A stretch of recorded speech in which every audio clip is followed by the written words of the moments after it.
Meu nome é Paulo César Vieira de Carvalho Filho, leciono Direito Processual Penal.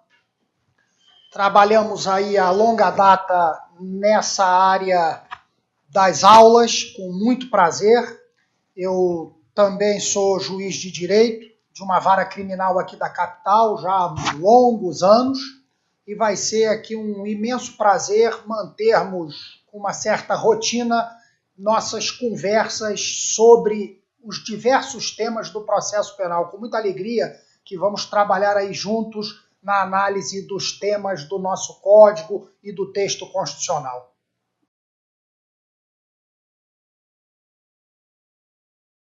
Sobre o princípio constitucional da presunção de inocência,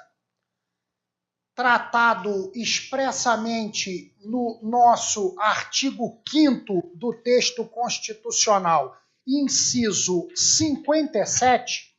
é absolutamente significativo o fato de que, na visão do Supremo Tribunal Federal, referido princípio constitucional não é incompatível com a execução provisória de acórdãos condenatórios e também não é incompatível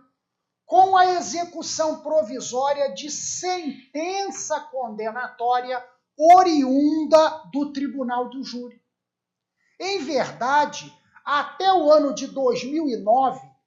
portanto, muitos anos depois da Constituição de 88, perdurou no Supremo a orientação da compatibilidade da execução provisória do acórdão com o princípio constitucional da presunção de inocência. A partir de 2009, alguns acórdãos do Supremo foram surgindo e depois se consolidou a orientação no sentido contrário, ou seja, de que a prisão pena, aquela decorrente de sentença ou acórdão condenatórios transitados em julgado, só seria possível quando esgotada a última via recursal, ou seja, com o efetivo trânsito em julgado. De modo que, depois do julgamento, por exemplo, da apelação, teria que se aguardar o julgamento do recurso especial junto ao STJ, do recurso extraordinário junto ao Supremo Tribunal Federal, para só aí se admitir a execução daquele título consistente no acórdão penal condenatório.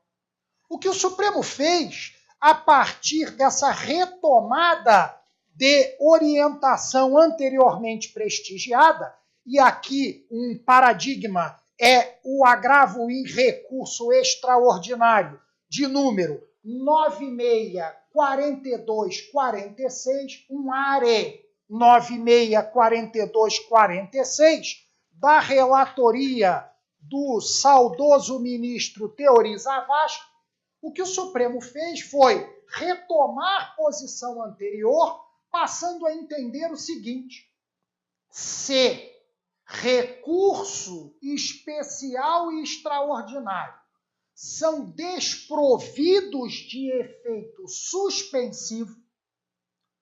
a interposição destes dois recursos especial e extraordinário não teria o poder de obstar a produção de efeitos pelo acórdão condenatório. Naquela imagem muito boa de que o efeito suspensivo é o antídoto contra o veneno da sentença, se o recurso cabível ou interposto não se faz acompanhar do efeito suspensivo, que é o antídoto, o acórdão condenatório liberaria o seu veneno. No caso, produziria o efeito da execução provisória. O acórdão condenatório, então, ensejaria ou enseja, na visão hoje do Supremo, a execução provisória. A mesma orientação aqui, com uma peculiaridade que vamos destacar, vale para, observem bem, as sentenças condenatórias oriundas do tribunal do júri. Sabemos todos que, se de um lado o recurso de apelação no processo penal é um recurso de fundamentação livre, ou seja, você pode recorrer de qualquer tópico e sob qualquer fundamento, você pode apelar de uma sentença. Assim não é no que diz respeito às apelações contra sentenças do tribunal do júri, onde a apelação se reveste de característica diversa. Ela passa a ser recurso de fundamentação vinculada. Eu só posso apelar de sentenças do júri naqueles exatos casos previstos no artigo 593, inciso 3, alíneas A, B, C e D. Se eu apelo fora de uma daquelas 4 hipóteses, o meu recurso de apelação não vai ser conhecido por falta do pressuposto objetivo do cabimento. Deste modo, e sendo este tratamento do Código de Processo Penal do 593-3 consequência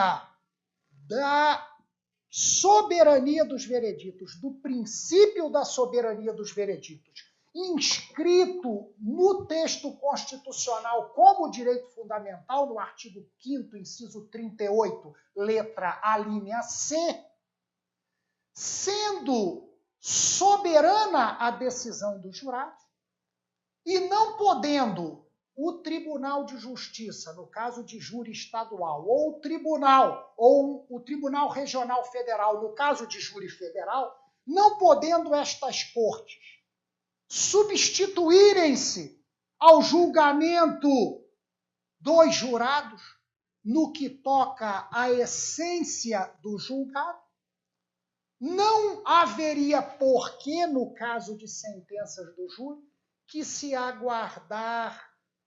o acórdão para aí sim se admitir a execução provisória. De modo que nas sentenças do júri a execução provisória se dá já a partir do julgado de primeiro grau da sentença. Um último aspecto a ser considerado aqui é que, a partir desta jurisprudência que admite a execução provisória do acórdão condenatório ou da sentença condenatória se emanada do Tribunal do Júri, o mesmo Supremo e o mesmo Superior Tribunal de Justiça exigem, contudo, o seguinte: o esgotamento dos recursos ordinários, portanto, cabíveis no âmbito daquele próprio tribunal. Ou seja, enquanto for cabível embargo de declaração ou embargos infringentes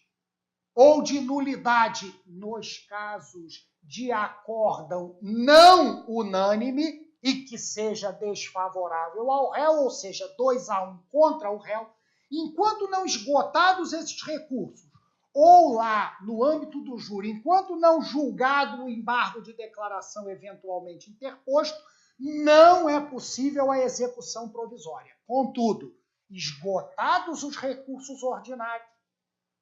independentemente da interposição do recurso especial ou do extraordinário, que não contam com efeito suspensivo conforme o regramento atual do Código de Processo Civil, como era no antigo artigo 28 da Lei 8.038,